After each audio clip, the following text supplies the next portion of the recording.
écoutez le peuple lyonnais. Allez, allez, allez, l'OL, allez. Rouge et bleu sont nos couleurs, lyonnais, notre cœur. Rouge et bleu sont nos couleurs, lyonnais, notre cœur.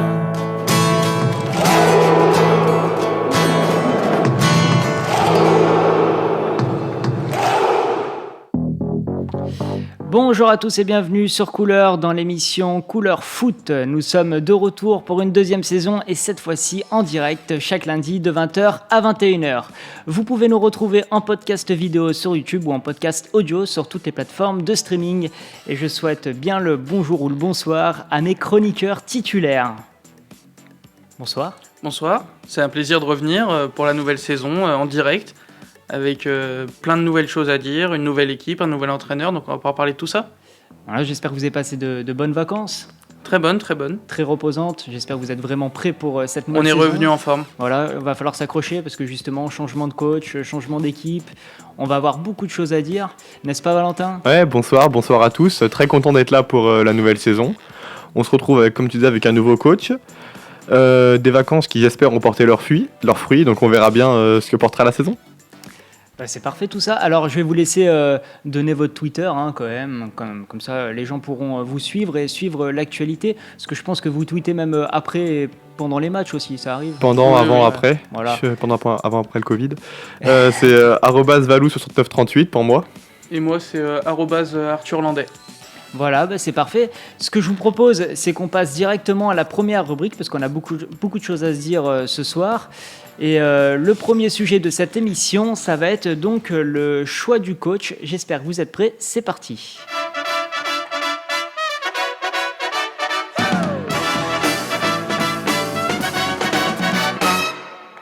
Alors, le choix du coach, et oui, on a changé de coach, on a pris Peter Bosz. Qu'en pensez-vous ? Est-ce que vous êtes satisfait de ce choix ? Est-ce un plan B ? On va essayer de répondre à encore d'autres questions. Valentin ? On sait déjà que c'est un plan B. En venant du club, on savait que le club, à la base, visait Galtier. Il y a eu des rendez-vous pris. Galtier a choisi Nice, n'a pas choisi le projet OL, donc on sait que c'est un plan B. À mon avis, c'est le plan A de Juninho, ou le plan B, parce que le plan A, on sait que c'est Gallardo pour Juni, qui c'est quand même bien connu. Je pense qu'il y avait même Roberto De Zerbi devant. De Zerbi, oui, mais malheureusement, il ne rentre pas dans les critères OLAS, c'est-à-dire il ne parle pas français. Donc je pense qu'il était une piste envisagée, il en a parlé à Aulas, il lui a dit non, à mon avis. Donc Bosz, c'est un deuxième voire troisième choix, mais c'est un très bon deuxième voire troisième choix. Comme bizarrement à l'OL, à chaque fois, les choix de remplacement sont souvent bien plus intéressants que les choix initiaux. Donc on recrute un entraîneur qui a un passé européen, qui est passé par de grands clubs comme Dortmund, l'Ajax ou le Bayer Leverkusen, qui a l'habitude du haut niveau, qui a des plans de jeu qui rentrent directement dans les critères de l'OL et qui fait une continuité avec ce qu'on peut voir dans les jeunes et qui aussi laisse sans souci la place aux jeunes, comme on a déjà pu le voir cette saison. Alors je reviens sur Christophe Galtier, parce que c'est vrai qu'il a signé à Nice, du coup. On voit qu'il fait du très bon boulot à Nice, il en a fait du très bon à Lille. Est-ce que très bon à Saint-Etienne, même si on n'est pas supporter de Saint-Etienne, il a fait du très bon boulot à Saint-Etienne aussi. Il n'avait pas une superbe équipe en plus à l'époque. Il les amène en Europe et il les prend en relégable et il les amène en Europe. Alors pour vous, Christophe Galtier, est-ce que c'était pas l'homme qu'il fallait à tout prix à l'OL justement On pense plus que c'est d'ailleurs un choix de Jean-Michel Aulas qu'un choix de Juninho. Je pense que Christophe Galtier, c'est quelqu'un qui s'ancre sur le long terme dans les équipes dans lesquelles il signe. On a pu voir à Saint-Etienne qu'il passe 4-5 saisons. À Lille, je crois qu'il en passe 3. 3,5 à Lille. En fait, lui, parce que si on doit parler concrètement, il passe 4 saisons à Saint-Etienne, mais 3 saisons et demie parce qu'il arrive en fait en courte saison pour remplacer le coach qui faisait un petit peu n'importe quoi. Il arrive, il fait ses 3 saisons excellentes, mais c'est un entraîneur de cycle, à mon sens, plus Galtier, mais je te laisse continuer. Il n'a pas pour objectif d'avoir des résultats directs. C'est qu'il s'ancre dans un projet sportif qui va sur plusieurs saisons, où ils visent à amener l'équipe au maximum de leur potentiel. Et c'est pas forcément ce que l'Olympique Lyonnais avait besoin, de résultats sur le long terme, mais des résultats immédiats déjà pour des raisons financières et sportives. Bah, pourtant, Après- Galtier, il a toujours des résultats quand même assez rapidement, hein. J'écoute ce que dit Arthur, mais je suis pas forcément d'accord parce que Galtier, à Lille, bon, la première saison à Lille, mais il reprend vraiment une saison qui est au fond du gouffre. Il arrive à les 17e, sauver. hein, je crois, hein. 18, non, ils sont relégables quand il les récupère. Ouais. Et après, il les met 17e, donc il les sauve. La deuxième saison est folle où ils finissent deuxième, avec l'éclosion de Ikoné, de Jonathan Bamba, de Nicolas Pepe, les trois de trio infernal. Il les sauve, donc il a fait ça. Il est connu pour avoir des résultats quand même assez rapides. Mais je pense que Lyon n'est pas non plus dans le résultat immédiat avec le recrutement de Peter Bosz, où c'est un changement total de. Mais surtout pour des raisons financières, où on a besoin de. On a besoin d'une Ligue des Champions, d'une qualification en Ligue des Quand je Champions parle de la saison résultats prochaine. immédiats, je parle pas de titre, je parle au moins de la Ligue des Champions. Oui, non, mais j'ai dit une qualification en Ligue des Champions, j'ai dit. Mais ce que je veux dire, c'est que même avec Peter Bosz, on n'est pas assuré de l'avoir parce que il est connu pour faire bosser les jeunes, pour faire bosser avec le ballon, et on ne sait pas s'il est connu pour avoir du résultat immédiat. À Dortmund, par exemple, il n'a pas réussi, il a été viré. Quand même. Dortmund, c'est son seul échec. Hein. Ouais, c'est son seul échec. Leverkusen, il a une série de 10 défaites de suite à Mais il Leverkusen. les emmène en Ligue des Champions. Ouais, la il première fait saison, éclore, 4e. Kai Havertz. Ouais, non mais oui, je sais, mais est-ce qu'il a des résultats immédiats? C'est la question qu'on peut se poser avec un groupe comme Lyon qui a eu, je critique pas, attention, je suis pas entraîneur donc c'est pas à moi de dire si oui j'aurais fait mieux ou pas, mais il passe après Bruno Genesio, après Silvinho, après Rudy Garcia, donc il prend une équipe qui, c'est peut-être dire ce que je vais dire, mais qui est pas habituée à jouer au foot. Alors, je rebondis là-dessus, justement. Il passe après Rudy Garcia, notamment. J'imagine Galtier passer après Rudy Garcia, mais ça aurait été un petit peu la continuité, sans manquer de respect à Christophe Galtier, qui est 1000 fois meilleur que Rudy Garcia. Mais je veux dire, on resterait dans un jeu à la française, avec peut-être l'institution qui en baverait encore, avec le fait qu'on ne soit pas assez sévère avec les joueurs sur les heures d'arrivée aux entraînements, les choses comme ça. Avec Galtier, ça aurait peut-être continué. Non, Galtier, il est, Non, pas, il est dur. Hein. Pour parler avec certains Lillois, dont un ami à moi qui est Lillois, Galtier, il n'est pas connu pour être gentil. Hein. C'est pas un gentil, Galtier. Hein. Moi, je pensais qu'il était comme c'est d'ailleurs pour ça que non, il ne semble pas très très tendre avec ses joueurs. C'est d'ailleurs pour ça que quand il était à Lyon, ça s'est pas très bien passé avec les autres adjoints. D'accord. Notamment. Bah, autant pour moi, c'est une bonne info à savoir. Alors justement, est-ce que vous voyez Peter Bosz dans la durée à l'OL? Parce que c'est un petit peu le projet, c'est le but. On en parle. Donc moi, personnellement, je pense que justement, c'est un entraîneur que Juninho a recruté pour long terme parce que ça fait quand même 2 saisons, hein, ou peut-être 3 maintenant. En 2 saisons, on a changé 2 fois de coach, oui. Ouais, et on ne prend pas justement des coachs qui restent installés longtemps à leur place. Donc Peter Bosz, pour moi, c'est la solution. Sinon, vous aurez vu qui à la place en long terme? Mais déjà, qu'est-ce qu'on appelle le long terme? Parce que dans le football... 3 ans, c'est déjà long terme. 3 ans. Ouais. Ouais, donc oui, je pense que Peter Bosz, c'est pas quelqu'un qu'on signe pour une saison et pour faire un coup d'éclat en une saison. C'est quelqu'un qu'on vise à prendre sur le long terme, et parce que on sait qu'il va viser à emmener les jeunes avec lui dans son sac à dos et les faire progresser. Et on voit qu'on a pas mal de jeunes à l'OL, dont 3 qui sont installés dans le groupe pro depuis que Peter Bosz est arrivé, avec Ryan Cherki, Castello Luqueba et Malo Gusto. Luqueba, au dernier match, n'était pas dans le groupe. Un petit peu sanctionné de sa mauvaise prestation à Angers. Bizarrement, c'est pas le pire sur le terrain, mais oui. sur ce que je veux dire, c'est que il vise à emmener les jeunes et les faire progresser, et c'est pas quelque chose que tu peux faire en une saison. Donc je pense que Peter Bosz est là pas pour seulement une saison ou 2. Après, il est là pour plusieurs saisons si les résultats suivent. Si à la mi-saison on se retrouve 12e, à mon avis, il partira. Après, c'est compliqué de faire suivre. Et à mon avis, si Peter Bosz part, financièrement, on le fera pas partir. Il démissionnera, il y aura quelque chose. Mais d'ailleurs, je vous donne mon avis personnel. Ce que j'espère pas, moi perso, je pense que Lyon sera injouable à partir de novembre-décembre, quand les schémas de jeu seront bien appris, que les joueurs seront bien en confiance. Mais pour revenir à ce sujet-là, je pense que si Peter Bosz ne réussit pas, ce sera aussi donc il partirait, et ce serait aussi le départ de Juninho, à mon avis. Parce que ce serait encore un choix qui serait pas bon. Et on en parlait en off avec William la dernière fois, t'as beau mettre ça sur le manque d'expérience, au bout d'un moment, quand tu cumules les mauvais choix, même s'il a ramené, attention, il a ramené Paqueta et Guimarães, je vais pas critiquer Juninho, que moi personnellement j'adore, mais si au bout du deuxième coach tu te trompes, parce qu'on sait très bien que Rudy Garcia c'est pas son choix à lui, c'était, on vous en parlait un petit peu avant, mais c'était pour le résultat immédiat, Rudy Un Garcia. sauvetage pour tous. C'est ça, un résultat immédiat, il fallait quelque Au chose tout final, de est-ce suite. que c'était la bonne solution Ah non. Non, mais Et puis on le voit au niveau des résultats immédiats qu'il a je te eu. dis ce qui s'est passé Il y en a après. pas Je te dis pourquoi il a été recruté. C'était vraiment pour du résultat tout de suite. Bosch, on veut lui laisser le temps. Mais si malheureusement à la mi-saison il est 12e, Juninho et lui, à mon avis, après peut-être que je me trompe et j'espère me tromper, et j'espère que ça n'arrivera pas, que l'on ne sera pas 12e à la mi-saison, mais il partira. Mais et après, Juninho aussi. le choix de Silvinho, oui, on peut l'imputer à Juninho parce que c'était un vrai pari. Mais est-ce qu'on peut vraiment considérer Peter Bosch comme un pari ? Je pense pas. Parce que c'est quand même un entraîneur. Ça l'a confirmé, ouais. C'est un entraîneur installé depuis un long moment dans le football européen. Donc, oui et non, parce que oui, c'est un pari dans le sens où sa dernière expérience est un échec, que c'est pas du tout l'institution OL de jouer comme ça, de jouer au foot, de repartir de derrière, de construire, d'avoir un pressing. Ça l'est plus depuis un moment. Fournier. Depuis un moment, et même sous Fournier, c'était pas non plus la première saison de Fournier. La première, oui, où il amène les jeunes loin. À la rigueur, oui, mais je veux dire, c'est pas dans l'ADN OL en ce moment, depuis les 5-6 dernières années, de jouer comme ça, donc il faut repartir de zéro. C'est pour ça qu'on voit que depuis qu'il est là, en à peine un mois et demi, il a su mettre la lumière sur tous les problèmes qu'avait notre effectif. Un vrai coach, ça a prouvé tout ce qui allait pas à l'OL, et il a fait avec Vincent Ponceau et Juninho un vrai coup de balai dans ce qui allait pas dans l'effectif lyonnais. D'ailleurs, apparemment, Ryan Cherki est le premier à en baver à l'entraînement. Alors, je sais pas si les rumeurs sont vraies. Je sais pas si tu as lu l'interview de 11 mondial où il y a Cherki dedans, où il dit que justement, il coupe un peu la tête aux rumeurs, où il dit qu'il s'entend très bien avec Bosch, qu'il essaye d'apprendre. Qu'il aime souffrir à l'entraînement. Qu'il aime souffrir et que lui, ça lui va très bien d'apprendre parce qu'il est encore en apprentissage, mais qu'il veut jouer. En gros, c'est le résumé très grossier de l'interview, mais que pour lui, il n'y a aucun souci avec Bosch et que il espère que ça va durer pour lui. D'ailleurs, les rumeurs avaient déjà été un petit peu coupées par rapport à tous les journalistes qui étaient présents à l'entraînement, qui ont dit que Oussama Aouar et Ryan Cherki étaient très impliqués à chaque entraînement.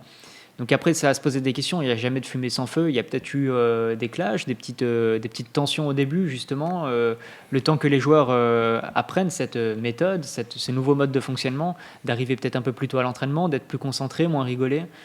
Je pense que c'est surtout ça qu'il y a eu en interne, plus que des vraies disputes, en quelque sorte, ou des mises à l'écart. On pouvait voir déjà qu'à l'OL, il y avait vraiment des joueurs qui avaient leur place attitrée, peu importe ce qu'ils faisaient à l'entraînement ou en match.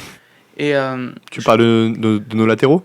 Par exemple, ou même on a pu voir Thiago Mendes la saison dernière, après ça c'est très Rudy Garcia par contre. Toko Ekambi ou Kadewere, il y a pendant des séries où ils étaient vraiment pas à leur niveau et ils ont continué d'être titulaires. Et on peut voir que c'est pas le cas avec Peter Bosch. J'arrive un petit peu peut-être dire un peu d'avance sur le conducteur, mais c'est la méthode Garcia. Et oui, justement, j'allais en parler, c'est la fin de la méthode Garcia. C'est la méthode Garcia de prendre un avant-centre, le mettre arrière gauche, de faire jouer des joueurs parce qu'ils sont gentils avec lui, de faire jouer des joueurs pas bons parce que sinon il a peur que son groupe éclate. Alors que son groupe, excusez-moi, c'est peut-être moi qui ai mal vu la saison dernière, mais son groupe avait éclaté bien avant. Et surtout, le problème qu'avait Rudy Garcia, c'est que quand il faisait quelque chose qui marchait, il l'épuisait jusqu'à ne plus en pouvoir. Le 4-3-3 point de basse. Le 4-3-3 point basse, le 3-5-2, le 3-5-2 de l'épopée européenne de l'été dernier. Et il a changé sur la fin le 4-2-3-1, où il a compris qu'au bout de 10 matchs où Lyon ne gagnait plus, fallait peut-être changer quelque chose, et ça a marché. Le 3-5-2, quand on fait les 3 matchs d'affilée, on fait 3 bons matchs, et il a essoré jusqu'au bout, jusqu'à la minable performance qu'on a eue à Lorient la saison dernière, qui est certainement le pire match que j'ai vu. Sous l'air Garcia ? Ouais. Parce qu'il y a eu des bons matchs aussi. Oui. Non, il y a eu des bons matchs. Je dis pas qu'il n'y a pas eu des bons matchs, mais c'est ce que disait très justement Arthur.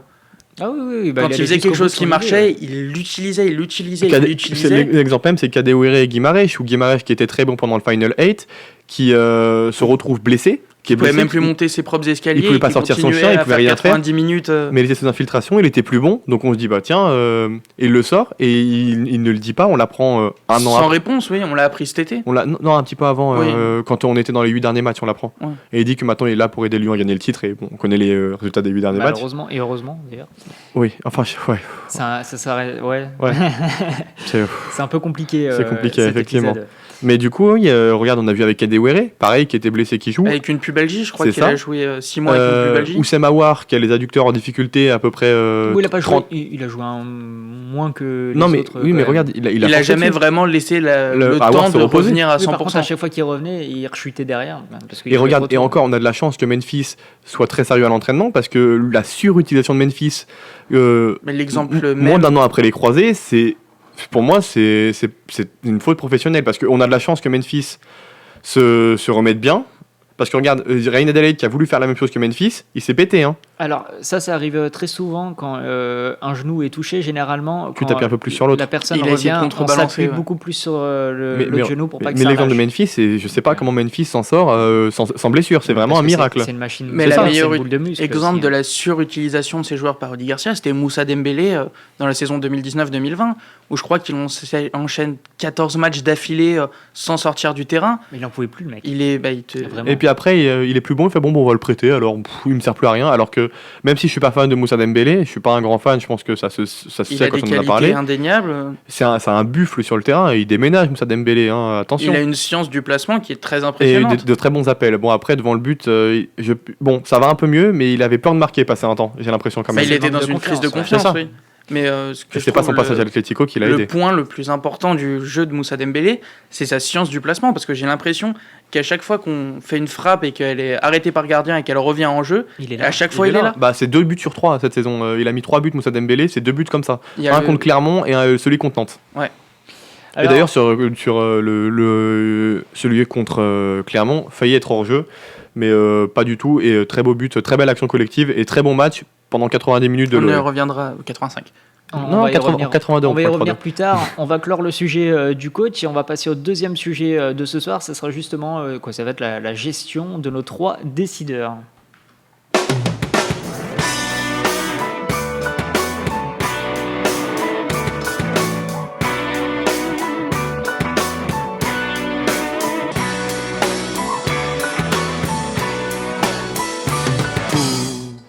Alors, les 3 décideurs qui sont Jean-Michel Aulas, Vincent Ponceau et Juninho, Tu l'as qu'en dans l'ordre. pensez-vous?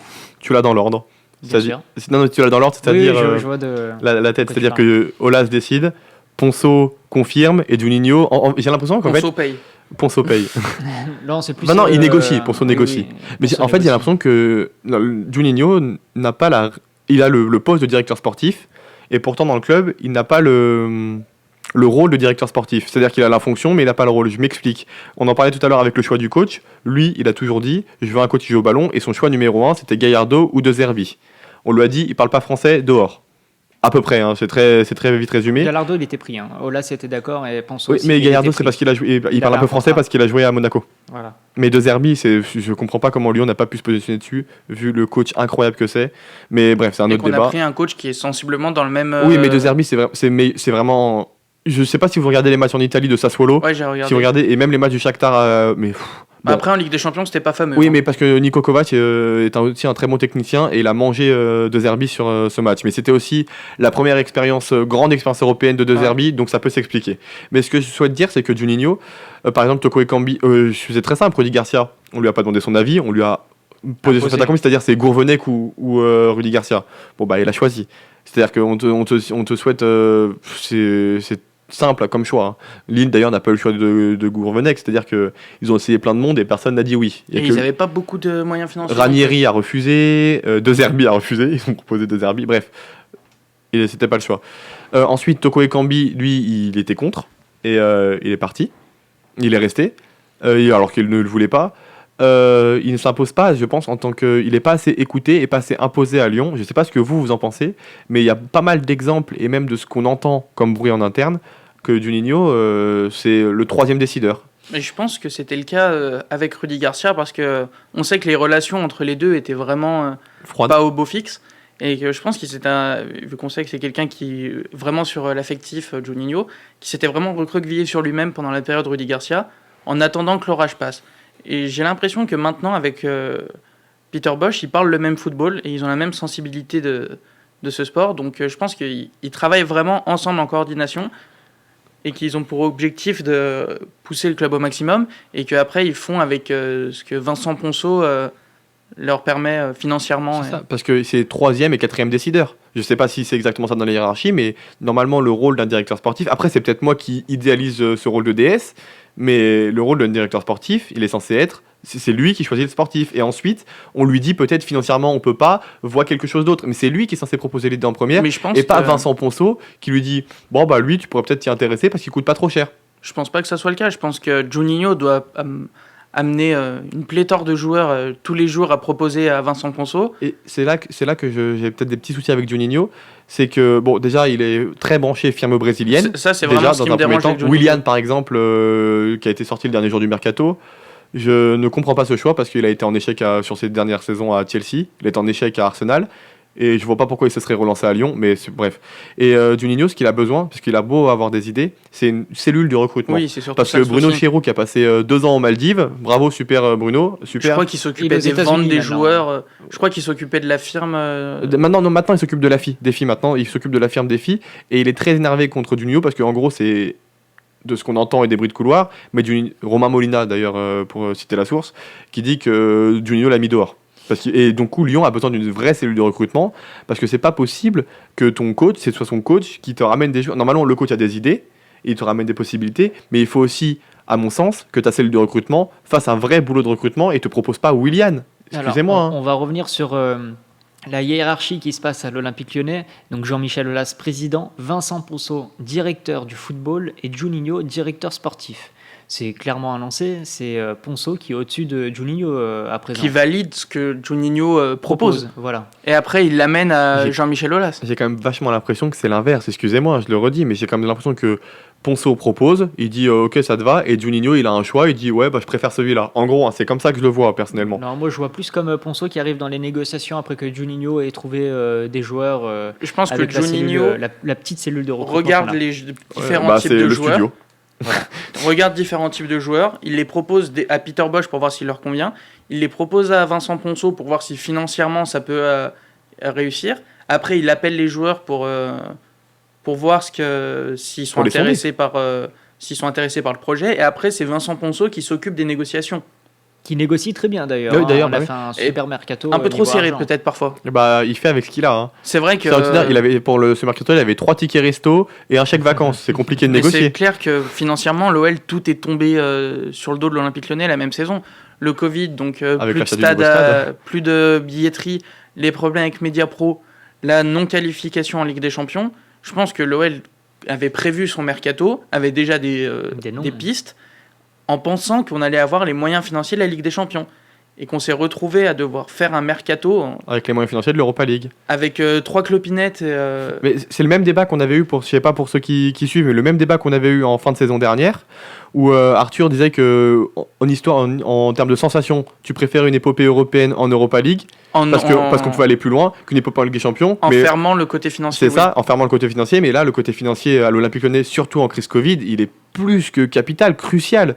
Je veux dire que je vois pas comment Lyon la saison prochaine sans Ligue des Champions, on peut garder, on va dire. Il va falloir prolonger des joueurs. Denayer, par exemple, ne veut pas prolonger ou hésite à prolonger à cause de la Ligue des Champions. C'est financièrement, je crois, apparemment, selon Vincent Ponceau, que Ça bloque avec Ça les bloque. agents. Ouais. C'est Ça plus- bloque, mais de toute ça bloque façon, plus il y a avec tellement les agents qu'avec d'intermédiaires. les joueurs. Hein. Les joueurs, généralement, Ah bah ils Aulas disent rien. a dit en interview début de saison, avant saison pendant le mercato, enfin je sais pas si on peut dire mercato ou mi-saison, enfin bref, en préparation, l'intersaison. que voilà merci, en intersaison, que depuis qu'il n'y avait pas la Ligue des Champions, bah Denayer ça s'était bien refroidi. Il avait dit, je sais pas si vous voyez l'interview de que je parle, mais il fait Denayer et comme C'était ça pour la avec 3 présentation petits de points. Peter Bosch, non Oui c'est ça. Non, mais j'ai aucun doute sur Denayer. Je pense qu'il va prolonger parce qu'il est bien à l'OL. Il le répète souvent. Il a l'air d'apprécier le cadre, d'apprécier le club. Donc, Ah il me bah, faut aucun on doute mange sur bien, Denayer. Mais c'est les agents. C'est comme avec Anthony Onana. Lopez, avec Onana Onana aussi. c'est l'histoire des intermédiaires, mais c'est Donc, Et c'est un intermédiaire. Romain Molina qui expliquait aussi que Aulas refuse catégoriquement de travailler avec des intermédiaires. Et il l'a fait pourtant pour vendre Maxwell Cornet. Oui, Pour, mais c'est différent. C'est différent. pour la C'est-à-dire vente, que c'est peut-être c'est l'intermédiaire. C'est-à-dire que Burnley a payé. Vous avez tous vu la vidéo de Romain Molina, mais en gros, c'est comme ça que ça s'est passé. Burnley a payé un intermédiaire, c'est-à-dire une société d'agents en Angleterre qui s'occupe À de ça. Manchester. Donc il a pas forcément travaillé avec des intermédiaires, mais pour le coup, c'est différent que travailler avec. Et quand tu achètes, c'est différent. Comment il s'appelle? Excusez-moi, avec Gérard Lopez qui lui passe par 50 intermédiaires et pour un transfert à 80 millions, envoie que 30 millions dans les caisses du club. Parce que Comme il y a déjà eu par le passé des histoires avec des sous, de l'argent qui finissait dans les caisses de on ne sait qui, des personnes qui font partie du grand banditisme ou des choses comme ça, Aulas refuse catégoriquement de travailler avec des intermédiaires et il favorise grandement aussi de passer par des agents français. D'accord, non mais c'est Là, des tu fais bonnes travailler infos la firme française. Hein. Ouais, bah oui, non mais alors Coach là-dessus, français, joueur français. Alors justement, on va revenir un petit peu sur la gestion de Jean-Michel Aulas, de Vincent Ponceau. Juninho est-il trop caché devant les médias? C'est aussi le reproche que tout le monde lui fait, c'est qu'il parle pas souvent et peut-être pas assez. Alors lui, il est contre, hein, on le sait très bien. Les C'est son interviews choix, d'après-match, après tout ça... Comparé à Longoria, par exemple, qui est très souvent derrière un micro. Longoria est président maintenant aussi. Oui, Il est président, c'est vrai. Mais c'est que si Juninho pense que parler aux médias ne lui apporte rien, je vois pas vraiment le souci qu'il ne le fasse pas. Hein. Ça coupe les rumeurs quand le directeur sportif Mais il s'exprime le dans les fait, médias. mais à la chaîne du club déjà. Il parle aux médias uniquement à la chaîne du club. Il parle en terrain à domicile, entre C'est guillemets. ça, il va pas aller. C'est simple, il va pas aller donner d'interviews à des personnes. Je veux pas À critiquer l'équipe les journalistes, mais ou à France Football. à Vincent Duluc ou Hervé Penaud, où il sait que quoi qu'il dira, ça sera interprété et tu auras en gros titre un truc bizarre. Et il veut pas prendre ce risque-là, et c'est bien joué à lui. Après, il est pas aimé auprès des journalistes, mais auprès des supporters lyonnais, c'est Dieu. Mais Oui, l'important, bah oui. c'est pas ce qu'il raconte dans les médias, parce qu'on peut voir C'est les que faits. quand Jean-Michel Aulas est amené à parler dans les médias, ça fait pas forcément d'effet de répercussion auprès soit du collectif, On a perdu un joueur soit quand même sur ça. auprès des supporters. Il n'y a pas forcément de répercussion. L'important, c'est pas ce qui se dit, c'est ce qui se fait. Et on peut voir que Juninho, il a fait des choses très très bonnes à l'OL. Il a mis en 3 saisons, il a mis en 2 saisons, en Paqueta 3 et Guimaraes. en 3 mercato, il met un coup de balai dans tous les dans tout ce qui allait pas dans l'effectif lyonnais. Quand on Peut-être voit- un peu trop avec le départ on de va en parler Jean- après. Ouais, on en parlera après, pardon. Non, mais après, moi, c'est vrai que je suis déçu des déclarations de Jean-Michel Aulas au micro. Hein. Il avait dit Memphis, il restera tout le temps à l'OL. Mais c'est de la démagogie. Mais oui, mais il fait ça c'était tout le la- temps. c'est parce blague. que Comme quand au Mercato, il nous annonce il y a 2 ou 3 un ans, international, Un un gros- mondialiste. un mondialiste français. Non, mais ça aurait pu, ouais. ça Ou aurait Mais, pu- ou quand en pleine conférence de presse, il dit regardez, je vais vous montrer le SMS de Ben Arfa. Non, mais... Mais c'est que C'est pour ça qu'on surtout, l'aime aussi. imaginez Oui, mais si, là, Ben Arfa est pas venu à cause de ça, notamment. Oui. imaginez si en conférence de presse, il arrive, il explique qu'on va devoir vendre tous nos joueurs, qu'on va recruter personne et qu'on va pas être attractif et qu'on n'aura pas une bonne équipe sur le terrain. Je Et préfère, le club est coté en bourse. il je peut pas dire préfère qu'il n'importe soit, quoi je non préfère plus. qu'il soit honnête avec les supporters, mais le souci, c'est ça. Ce que vient de Et soulever puis William. même, c'est qu'on a enfin la billetterie rouvre au stade. Si il explique que ça, il y a une bonne partie des personnes qui ne viendront pas. Mis à part une partie d'irréductibles qui suivront le club peu importe où il est, Nous, notamment. il y a plein de gens qui ne viendraient pas au stade si on arrivait sur le terrain avec Jérémy Aliadière et Gaël Danic. Hein. Alors, bah, Pourtant, oui, on l'a fait. on l'a Pas fait. Jérémy Aliadière. Non, pas Alors, Aliadière, mais Gaël Pour Danic, Jean-Michel Aulas, est-ce que vous et le Steve sentez Malbranck, sur le le joueur retrait préféré de, de Arthur. Est-ce que vous voyez Jean-Michel Aulas donc sur le retrait et pour laisser la place à Vincent Ponceau qui prend de plus en plus donc, de Je crédit au sein t'aurais du dit oui il y a club, 3 ans. Quand Juninho arrive et que Ponceau arrive, je t'aurais dit non aujourd'hui. Ponceau était déjà au club, il est juste Oui, monté oui. en Je hiérarchie. te dis non aujourd'hui parce que il veut pas. Il veut pas, ça se voit. Il a Je pense repris surtout Twitter. qu'il sait pas à qui Un le exemple donner. simple, il a repris Twitter. Oui, mais bon, Non, si, c'est très marquant. Quand il décide de laisser le flambeau à Juninho et que ça se passe mal, il était plus sur les réseaux. Donc Twitter, il avait quasiment fermé son compte. Plus d'interviews, plus rien. Depuis qu'il a repris un petit peu la main, il a de nouveau la main chaude sur Twitter. Il Sur envoie de nouveau Guillemets. Ouais, le journaliste de Comme ça, c'est quartier. une histoire d'amour avec Et eux. il envoie de nouveau des missiles à tout le monde. Il est reparti, je vous Ouais, mais dis. c'est parce qu'il aime ça, je suis sûr, c'est parce qu'il peut pas s'en passer justement. Il a essayé. Il ça a s'ennuie, pas marché. c'est quand Il s'ennuie, tu sais, le Ouais, soir à il s'ennuie, 23h. bon, c'est quand même Mais un grand n'empêche, chef je pense qu'on d'entreprise. mais on il se rend s'ennuie. pas compte qu'à 4h du matin, il a envoyé un tweet à Hugo Guimet pour lui dire qu'il était mal éduqué. Je crois qu'on se rend pas compte de la Mais c'est une dinguerie. histoire d'amour entre les deux, on le sait. C'est je t'aime moi non plus. Bah, dès Oui. que Hugo Guimet donne une bonne information sur l'OL et qu'il est d'accord, là c'est le frérot. Et ça s'est vu avec Joachim Andersen quand Bah il oui. avait annoncé qu'il allait partir pour 16 millions d'euros Il et dit, qu'il ce lui a sera répondu beaucoup ce sera plus. bien plus, vous racontez n'importe Alors qu'il y quoi. avait 1 million. million et demi. Arrêtez de dire des mensonges, je pense pas que vous avez été élevé comme ça ou un truc comme ça. C'est fou, c'est fou. Bon. Alors on va continuer donc avec un troisième sujet dans cette émission de rentrée et on va parler du mercato qui a beaucoup bougé, qui a beaucoup fait parler à l'Olympique Lyonnais.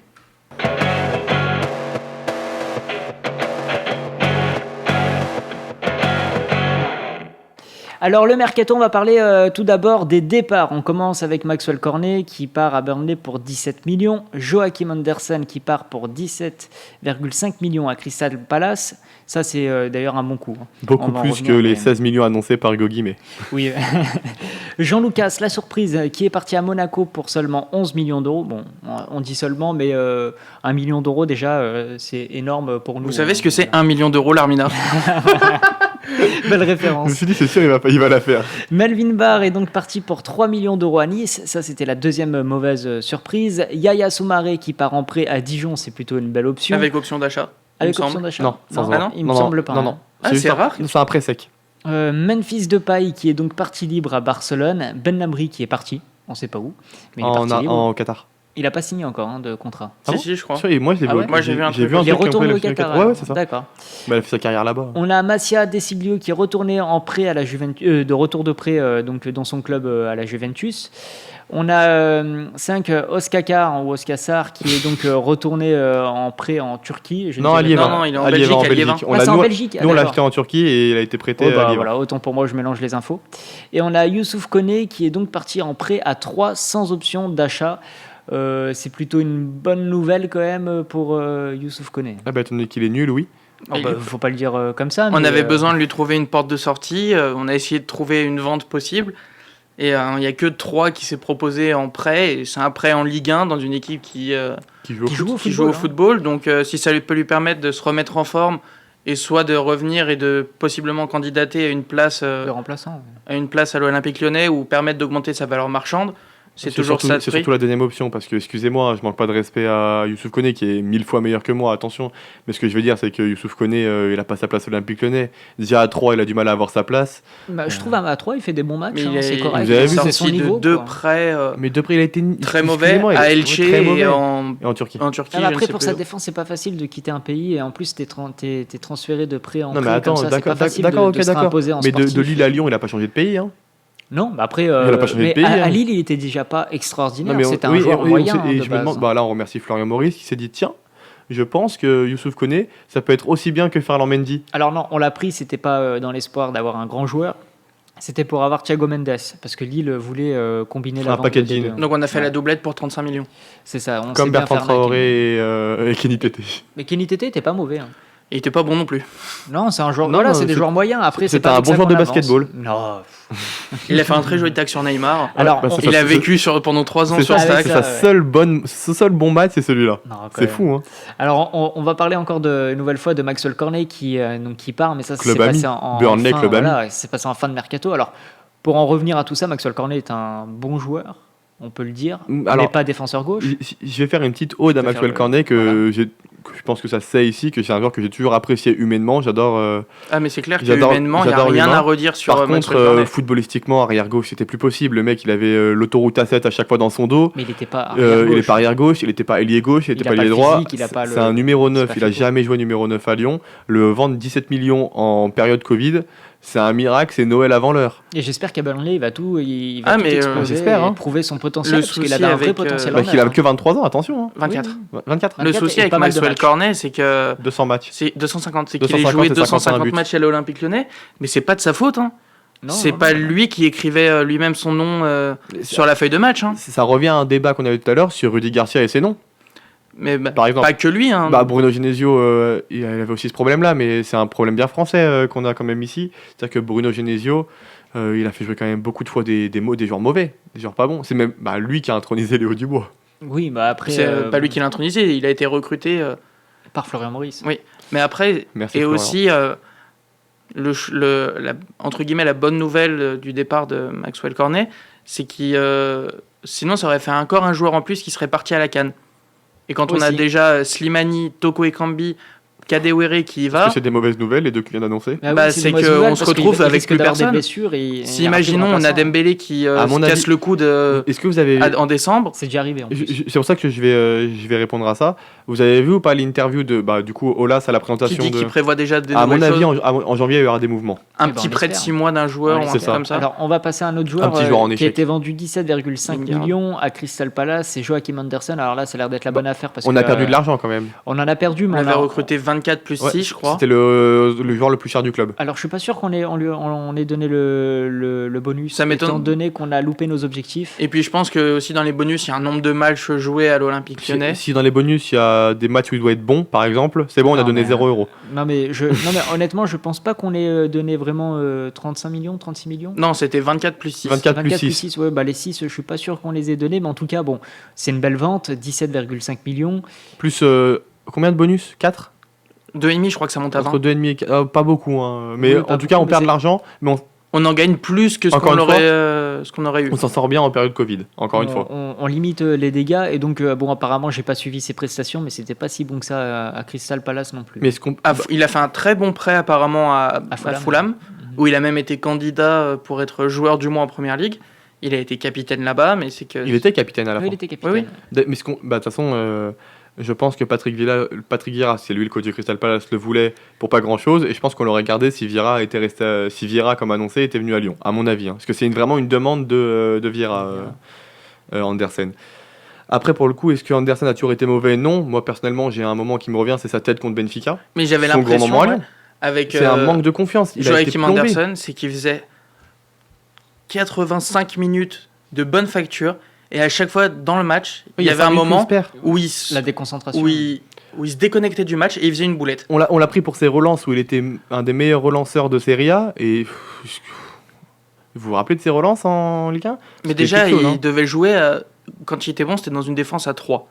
Non, dans une défense à 2, il peut être bon avec des latéraux qui À le deux. couvrent et tout. Ça peut être avec un 6 Oui, intéressant. non, mais où il avait été vraiment bon en Serie A, c'était dans une défense à oui, 3. oui, mais pour le coup, À la pour Sampdoria. le défendre un petit peu aussi, parce que Anderson, faut pas tout le remettre dessus. Il a eu les deux coachs dont pas grand monde avait la confiance en lui. Il avait Thiago Mendes qui lui servait de 6. Pour le couvreur derrière, c'est pas rassurant. Hein, Thiago excusez-moi. Mendes a fait des bons matchs aussi. Non, pas la première saison. Pas la première saison, c'est vrai. Et là, les seuls bons matchs qu'il a fait, c'est la saison dernière. Et encore, même moi, j'ai du mal à dire. Et pourtant, mais de toute façon, Bon, je enfin, n'apprends- bref. Il a fait des bons matchs sur les qualités qu'il avait. Pour Anderson, Voilà. je pense pas que ça soit Ouais, une les perte. passes vers Je pense l'arrière. De toute qu'il façon, on qu'il comptait parte, pas donc sur ça lui va, pour voilà. cette saison, Oui, je pense. de toute façon. Alors là, on va parler d'une surprise qui a beaucoup fait parler. C'est Jean Lucas qui part dans un club concurrent, donc à Monaco, pour 11 millions d'euros. Alors moi, j'attendais plus. Je pensais qu'on allait le vendre un peu plus cher. Et je pensais pas qu'on allait le vendre à ce mercato, C'est étant le donné même- qu'il ait fait toute la prépa. C'est le même débat que tout à l'heure. Lyon a besoin d'argent, un club s'est positionné. On a dit, ben, ok, sinon ils vont manger des pâtes, les joueurs. Tout le monde était à vendre, entre guillemets, dans le club cette saison. Hein. Bien sûr, personne n'était retenu. Hein. Mais Jean Lucas, moi, comme je l'ai déjà dit dans cette émission, c'est un joueur que j'appréciais vraiment. Et vu qu'on a à peu près la même sensibilité footballistique avec Peter Bosch, lui aussi, il l'appréciait beaucoup. Et puis il avait également des qualités qu'on retrouve pas dans le milieu de terrain lyonnais. Une qualité de vraiment se projeter vers l'avant, une frappe de loin. Ah bah oui, parce que Il avait une Cacré très a bonne peur de frapper et Guimarães et Aouar n'ont pas une grosse Ils font frappe. que des frappes Paqueta, enroulées. il y a que Paqueta qui a un semblant de frappe. Et puis il avait aussi un coffre, une capacité à refaire les efforts régulièrement dans un match qu'on n'a pas forcément dans l'entrejeu lyonnais. Et on voit qu'il nous manque aussi maintenant possiblement un joueur au milieu de terrain. Ce qui faisait la force de Jean Lucas, à mon sens, c'est qu'il avait un mélange de nos trois milieux de terrain qui jouent aujourd'hui, c'est-à-dire de Cacré, Paqueta et Guimarães, c'est-à-dire le coffre de Cacré, la technique de Paqueta et le jeu vers l'avant de Guimarães. Il se projette très très vite Très vers vite. l'avant. Bon, après, il avait aussi des défauts. Hein, Mais c'était un joyau à polir encore. C'est pas Iniesta hein, que je vous décris, mais je veux dire qu'il il a fait des erreurs, notamment en préparation. Le but qu'on prend contre Wolfsburg, c'est sur une erreur à lui. Il a fait une excellente préparation, attention, mais il a des erreurs. C'est-à-dire que des fois, il regarde un peu trop ses pieds. Ses passes vers l'avant sont pas tout le temps précises, mais en tout cas, il y avait les qualités et il y avait le joueur à polir, comme dit. Ouais, c'était un joyau qu'on a recruté au Brésil et qu'il fallait qu'on importe encore un peu peut-être de la formation européenne. Alors moi, je vais me faire des ennemis, hein, mais c'est On un sait joueur que tu l'appréciais pas beaucoup. C'est un joueur que j'appréciais pas beaucoup, que j'avais du mal techniquement Tu avec préfères lui ou Quintoko et Cambi? Non, quand même Jean Lucas. Quand même, voilà, je trouve beaucoup plus de qualité chez Jean Lucas que chez Karl Toko et Cambi. Mais après 11 millions, je trouve ça maigre étant donné que justement Jean Lucas a un fort fait une potentiel. plus-value. Je l'ai jamais caché. 3 millions, je crois, on fait. On l'avait acheté 8, ouais. 3. C'est la première recrue de Juninho. Après, Voilà. il y a le salaire, donc est-ce qu'on a vraiment fait une plus-value? Et ça semblait vraiment, entre guillemets, être le fils de Juninho, Oui, bah oui. Jean Quand il est Lucas. arrivé, Et oui. c'est ce qu'il mais- disait parce que même à l'interview de fin de saison de l'année dernière, je pense qu'après on pourra passer à autre chose sur Jean-Lucas parce qu'on en a beaucoup parlé. Mais Jean-Lucas, c'était vraiment comme tu disais, Apparemment, le il fils faisait de superbes des entraînements et Juninho le regardait ses entraînements, elle parlait avec lui, et comprenait pas toujours le pourquoi sourire. il jouait pas. Et après ça reparle sur les tensions qu'il y avait entre Rudy Garcia Et Juninho. mais Bah voilà, c'est en tout un, cas, c'est un cercle. C'est un cercle On verra, mais S'il a dépassé les 10 matchs à l'Olympique Lyonnais, les c'est a pas fait. pour l'instant, à Monaco, les prestations sont pas bonnes pour Lucas, Ah non, mais t'es il vient dur, t'es dur. d'arriver. C'est En les dents de Monégasques, scie. c'est les Monégasques Il a qui fait disent ça. Moi, deux je- bons je- matchs oui, mais et un mauvais. Il a fait une mauvaise rentrée au match retour contre le Shakhtar. Ouais. Et il fait les 2 premiers matchs qui sont plutôt. C'est dur pour Correct. lui parce que comment tu veux montrer, parce qu'il fait pas des mauvais matchs, mais à côté de toi, t'as Aurélien Tchouaméni qui Ouais, est qui est un absolument monstre. monstrueux depuis le début de Golovin. saison et du coup il éclipse un petit peu. Tu te retrouves au milieu avec quand même 2 monstres, un peu comme. C'est Fofana et Tchouaméni. Il y a Golovin. Fofana, Golovin ou Tchouaméni, Tchouaméni. c'est ils Donc ont tu un- te retrouves avec 3 joueurs vraiment de très haut niveau. Tout à fait. Bon, alors on va parler d'une autre surprise De et Lyon. après on parlera des arrivées surtout. C'est celle de Menvilbar qui part donc à Nice pour 3 millions seulement d'euros. Il y a deux choses qu'il faut savoir, c'est que Incompréhensible. Juninho avait pas forcément une Haute estime de de Melvin. Melvin Bard et Peter Bosch n'a pas du tout été convaincu par Bard. Bah, il avait vu que 3 jours. Et il a peut-être regardé les Les matchs matchs avant. Mais c'est ce de qu'il avait dit en N2, les vacances, matchs. il avait dit Bon, qu'il après, regardait les quand matchs. tu Il vois, est revenu en vitesse après, de quand- Curaçao pour signer son contrat. Et je pense que le reste de ses vacances, il l'a passé Ouais, à bah oui, commencer à à étudier. travailler. Surtout que quand tu vois que ce qui est un petit peu décevant, c'est quand tu vois que Enrique il est au marquage sur des carrés de pelouse. Melvin Bard aurait peut-être fait du bien dans la parlera rotation au d'Enrique début de saison. après, ouais. Ouais, Mais, dit quoi on parlera d'Enrique Ouais, quand un on petit parlera peu des après, arrivées. mais oui. je crois que je l'ai pas noté en plus. dans Mais les arrivées. c'est clair que Allez hop, je note Melvin les erreurs Bard- du chef. c'est pas tant qu'il parte, qu'il soit Un scandale. C'est le 3 qu'il millions. soit un scandale. C'est le prix à la limite. Bon, il a D'accord. rien prouvé, donc 3 millions, Mais c'est déjà c'est bien. surtout quand on voit, comme disait Valentin, ce qu'on avait au poste déjà au moment où il est parti. Cornet et Enrique. Mais Et ce qui- connaît. moi après je Oui. vais aussi prendre la défense de Melvin. C'est-à-dire que quand la saison dernière, t'as le Bayern qui t'approche. Pour jouer t'as en équipe 2. déjà à Nice. Oui, mais qui t'approche quand même, c'est le Bayern. Regarde ce que fait. Il y a quand même Bounassar devant, hein, donc bon. Non, il joue à il est à droite. droite. Ah, il joue à Bounassar. droite, oh. Comment il Mais- s'appelle le Il joue défenseur de quelle Paris L'ancien. Oui, je vois. Nzonzi. Nzonzi. Non, Non. Nsombi. Nzonzi, ouais. non, Nsombi, c'est à Lyon. Non, le Tanguy- central. Tanguy Ah oui, Kouassi. Nsombi, Tanguy Kouassi, Kouassi. oui. Tanguy Kouassi. Donc bref, quand tu vas Tanguy Kouassi, qui on l'a dit, la première saison tu joueras en 2, et ensuite tu joueras en A. C'est ce qui se passe d'ailleurs cette saison avec le nouveau coach du Bayern, que j'aime beaucoup, d'ailleurs, Nagelsmann. Mais Melvin, bref. On lui dit la saison dernière, pars pas, reste à Lyon, on te promet que tu vas jouer. Et il fait Rudy Garcia fait des Tous les promesses matchs de de préparation. On lui fait jouer 3 matchs en Ligue 1 et puis après on lui dit allez. Et quand il prolonge, Et à partir du moment où il a signé, c'est lunaire. Il a pris le banc et puis il l'a ramené chez lui. C'était incroyable. et Donc il je pense faisait que un match de temps en temps, pour et montrer, il n'était hey, pas forcément à son meilleur niveau, bah oui, t'as pas de parce force, qu'il t'as rien. avait aucun rythme, parce qu'il retournait même pas s'entraîner en National 2 pour prendre du rythme, Et il était dans le groupe. c'est comme on a pu le voir aussi avec Ryan Cherky, et que quand Ouais. quand Ryan Cherky a commencé à enchaîner un peu plus les tout. matchs, Il a mis le but du Ça 3-2 allait mieux. contre Monaco quand notamment. je crois que c'est le 4e meilleur buteur de l'Olympique Lyonnais de l'année 2021, Ryan Cherky. Bah, c'est vrai que c'était un peu compliqué sur les buteurs. Mais ce que je veux dire, c'est que Melvin, je comprends tout à fait qu'il parte, vu comment l'Olympique Lyonnais lui a manqué de respect. Oui, c'était. Non, mais non, le transfert est logique pour Melvin. Hein, mais Et puis c'est aussi qu'il est... pour Lyon, c'était un peu plus logique par rapport à ce quand on qu'on voit avait avec au poste. Ryan Cherky, c'est qu'ils n'ont pas le même âge. C'est Ah non, qu'il non, a bah peur certainement aussi de rater le train. Des joueurs... Et là, l'avantage, c'est qu'il joue à Nice. Hein. Il est Ah vraiment oui, titulaire. il Galtier, joue- Galtier en a toujours dit du bien, et Nice, ça fait 2 saisons de suite qu'il le drague, donc aussi. Ouais, non, mais très bien pour Melvin. Bon, déçu de ne pas le voir sous ses couleurs de J'aurais son bien club aimé voir s'il formateur, était mais comme De Bruyne, comme il est roux, puis il devient rouge, puis il est fort. Je suis pas sûr de ça. Alors, on va parler au niveau des arrivées. Donc, on a eu Damien Da Silva qui est arrivé libre de Rennes. On a Emerson qui est arrivé en prêt payant à 500 000 € de Chelsea. Xherdan Shaqiri arrivé en provenance de Liverpool pour 6 millions d'euros. Ça aussi, c'est une belle affaire. Et Jérôme Boateng qui est arrivé le dernier jour du mercato libre depuis le Bayern. Et le retour de prêt de Moussa Dembélé. Puis après, bon...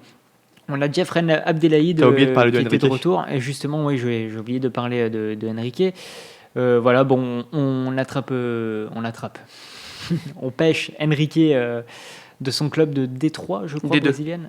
Il descendait pas en Détroit? Non, je crois qu'ils étaient en D1 et descendaient en Il D2. descendait en D'accord, D2, mais il jouait voilà. plus de toute façon. Oui, il jouait plus, il était... Il s'était embrouillé avec les C'était un peu le supporters, mal aimé, avec le club ouais. il était nul. Donc voilà, alors que pensez-vous de ce mercato? Moi, je note une caractéristique à tous les joueurs qu'on a recrutés, et j'enlèverai Enrique parce que c'est un petit peu différent, ils ont tous gagné quelque chose. Da Silva a gagné la Coupe de France avec Rennes. Alors, certes, c'est pas grand-chose, mais c'est une coupe. Par d'accord rapport à ce qu'on a dans notre effectif, Il il a a gagné beaucoup de quelque joueurs chose. titrés. Hein. Emerson a gagné et double champion d'Europe en club, champion d'Europe avec En sélection. la sélection. Shaqiri a gagné avec le Bayern, Et avec Liverpool. avec Liverpool. Boateng c'est Ouais, pas la Est-ce qu'on peine. peut en parler, Il Guatem va Parce qu'il nous reste rattraper, plus que 20 minutes d'émission. Voilà, là, donc pour, on a passé le temps. Il y en a encore un sujet à parler. Donc les 4, et même Moussa, il avait gagné avec le Celtic, mais c'était un Il titre. a gagné avec l'Atlético. Oui, il a été champion avec l'Atlético, c'est que. Et bon, Real Adelaide, on peut pas le compter étant donné qu'il a pas fait de saison et que Nice a fait une très mauvaise saison. Mais c'est que des joueurs qui ont gagné quelque chose. Et ça, ce que je disais tout à l'heure, je critiquais un peu Juninho, je donnais des faits. Faut aussi donner des faits. Il a recruté un recrutement intelligent cette saison. Parce C'est pas qu'on cher. en a pour le tout pour 6,5 millions. 6 C'est millions. incroyable. Hein. C'est Oui, exceptionnel. mais après, c'est comme si on dit Paris a recruté libre, n'a pas dépensé de sous pour Messi. Bref, Non, mais c'est la même attendez, chose. Ils sont pas libres. Il y a, Non, mais dans les il y a 6,5 millions, prime à je compte le prêt. Non, 500 000 le prêt. Oui, Oui, bah, ah, ça, d'accord. oui. Et il y a tout ce qu'on sait, c'est la prime de Jérôme Boateng à la signature, c'est 1 million d'euros. C'est ça. Ah, mais attendez, on parle de peut-être 10 millions d'euros en tout avec les primes, avec Ah non, les- mais c'est un les excellent salaires. mercato vu On de fait un nos moyens. mercato avec seulement 10 millions d'euros comparé au mercato où on achète Thiago Mendes, C'est ça, c'est ça. Joachim Anderson, où on dépense Reine Adélaïde sans aussi. compter. Oui, mais Reine Abdelhaïd, on peut pas dire que c'est un échec. Non, on sait pas. On sait Mais pas, ce on que n'a je veux jamais dire, c'est pu qu'en tout- l'exploiter à 100%. Mais on fait un très beau mercato. Pour finir mon Pour argumentaire, c'était un mercato uniquement de personnes qui voulaient venir au club. Il a pas recruté des mecs qui, pour Lyon, ils Ah viennent bah, pour faire un tremplin. ils écoutent leurs Et il n'y a pas de vacances, tremplin, ils oui, viennent. Il y a par pas de rapport à tremplin, ce qu'on a été c'est des- habitué. C'est des mecs qui viennent pour jouer au club, qui ont envie de jouer au club, qui ont été séduits par le projet Boateng, par le projet présenté par Peter Bosch. C'est des mecs qui ont envie de jouer à Lyon et qui ont gagné quelque chose. Et c'est ce qui nous manquait à Lyon. On avait des bons jeunes, Aouar, Cacré. Cacré. D'ailleurs, Aouar est beaucoup plus impliqué cette saison. Oui. hein. Oui, Aouar, Depuis, Cacré. Bah même Emma, qu'on avait eu en invité, nous avait dit qu'Aouar était quand même le plus sérieux à l'entraînement de tous les joueurs de Lyon devant Memphis et les autres. Oui, c'est vrai. Mais et elle était souvent aux entraînements, donc je pense qu'on peut la croire quand On même. peut- oui, bah oui. Mais moi, surtout, ce qui me plaît avec notre recrutement, c'est qu'on a recruté des joueurs qui sont habitués à jouer le très très haut niveau. À gagner. Qui Mais n'ont pas des- peur. Qui n'ont pas Mais peur sur le même pas terrain. une histoire de peur, c'est une histoire de connaître la rigueur que demande le fait de jouer dans des clubs comme. Damien da Silva, non, même si je l'avais. Oui, non, mais je parle Oui. surtout de Emerson, Boateng et Shaqiri. Shaqiri. C'est des joueurs qui ont joué à Rome, à Chelsea, à Liverpool, au Bayern. Donc ils connaissent que c'est l'intensité de jouer au très très haut niveau et de vouloir et de pouvoir y rester pendant autant de temps. Et c'est par rapport aux jeunes qu'on a, ça va vraiment leur insuffler, j'espère, une rigueur de Des valeurs. travail. Des Shaqiri, valeurs. en interview, avait dit qu'il était venu aussi pour ça, qu'il acceptait tout à fait le rôle d'avoir gagné. De tonton. De tonton. On a recruté des tontons. Comme, quelqu'un- comme Slimani à moindre, Il à a moindre pas échelle. connu mais c'était autant le le projet. niveau. Slimani a fait du bien, je trouve, au Oui. vestiaire également. À hein, Cherki surtout en notamment. attaque. Oui, et à Cherki. Bon, on le voit sur le terrain d'ailleurs, comme il engueule Cherki. Il ou engueulait même, parce qu'il joue plus beaucoup. Oui, non, mais on le voit quand il joue. En tout cas, direct, il prend les informations et il parle beaucoup sur le terrain, que ce soit à Oussem, que ce soit voilà, à Ryan Cherki. Même à tous les autres joueurs, on voit que bah, voilà, Slimani, il s'impose comme l'ancien, comme celui qui doit leur apprendre le placement sur le terrain en quelque sorte. Quoi. Donc Mais, c'est très bien d'avoir des joueurs comme ça, en plus d'avoir beaucoup plus d'anciens, c'est sympa. Enfin. Alors, Valentin, Non, c'est tu pas veux conclure? Non, c'est parce que je disais, ouais, sur le mercato, est-ce que c'est un des meilleurs mercatos de Lyon depuis un certain Niveau temps rapport qualité-prix, Oui. c'est très très haut. Pour le coup, oui. Après, on a moins d'attentes du coup au vu de. En fait, on sait pas. On est quand même dans l'expectative, c'est-à-dire que Shaqiri a pas joué non plus beaucoup de matchs, même si j'aime bien le joueur. Boateng, moi personnellement, je suis très satisfait de Boateng. Il fait une très bonne saison l'année dernière. J'entends Oui, des, oui, des il y a mecs 3 mois, il était des titulaire, personnes hein. qui. Si on qualifie le détracteurs. recrutement de Sergio Ramos Voilà, c'est ça. au Real comme au PSG comme exceptionnel, Sachant qu'il a pas joué Boateng, depuis un c'est la an. même chose. je vois pas en quoi le recrutement de Boateng serait une mauvaise chose. Et Emerson, faut juste voir ce qu'il vaut avec plus de matchs. Il a pas été mauvais ni bon pour le moment. J'ai Il a pas apprécié une pour sélection l'instant. très sensible. Moi, j'apprécie. Ça peut être que meilleur que Cornet ou un autre joueur, étant donné que c'est son poste. Bah, c'est parfait. Alors, ce que je vous propose, c'est de passer très vite au dernier sujet de l'émission qui porte sur le début de saison.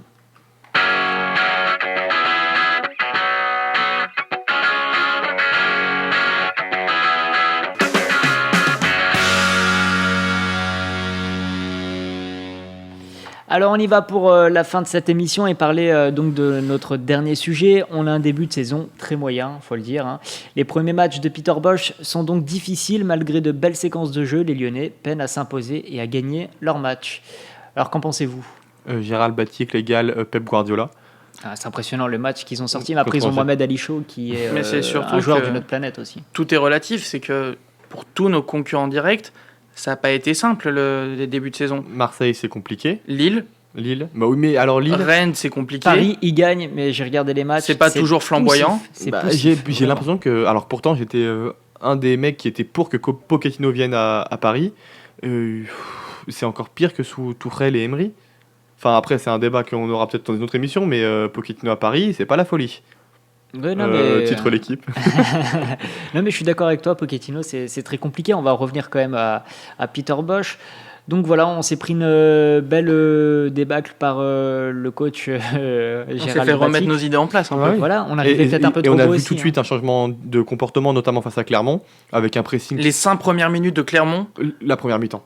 mais même, non, mais je veux dire, Et quand ressort on pas est un passé du match contre Angers aux 5 premières minutes face à Clermont, l'intensité qu'il y avait entre ces deux matchs, c'était aux extrêmes opposés.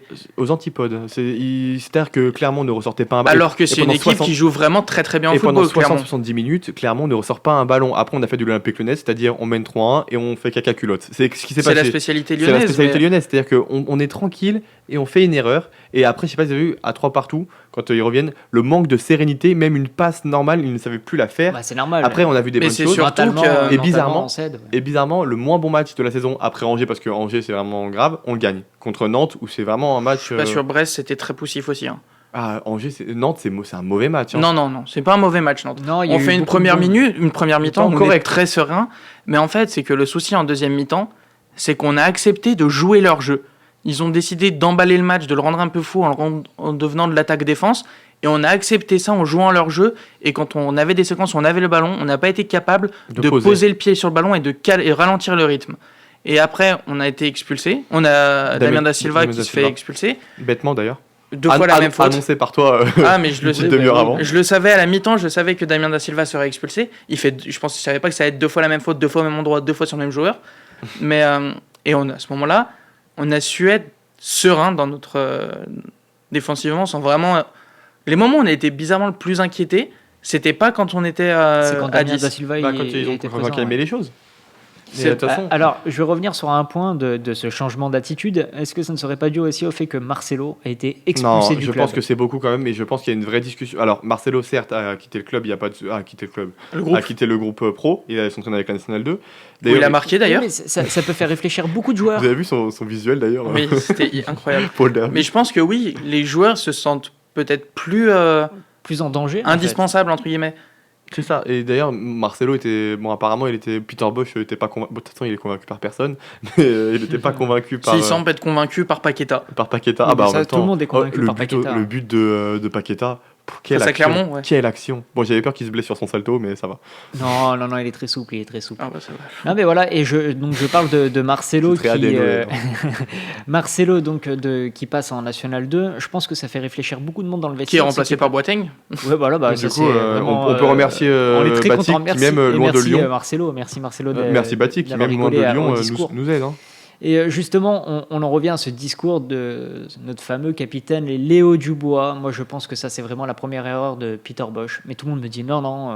Mais Non, après, on n'est c'est pas pas dans une le erreur, vestiaire. On n'est pas dans le vestiaire, c'est Mais vrai. ton capitaine doit aussi avoir un certain niveau. Excusez-moi, mais quand tu sors ton capitaine à la plupart des matchs à la 70e, je prends des coups de pied. J'ai pas fait À la exprès. 70e, je pense que c'est criant du manque de charisme sur le terrain. Alors peut-être que dans le vestiaire, Léo Dubois, il en impose, Mais etc. ça se trouve, etc. c'est surtout Mais ça. sur le terrain, Avant surtout- l'arrivée de Jérôme Boateng, c'est que je savais On n'a pas pas de leader. qui dégageait en poste de leader. Pour moi, Bah, le seul Shaqiri leader est potentiel qu'on arrivé avait, aussi. c'est à voir. c'était. Non, je pense leader vocal, c'était Anthony Lopez.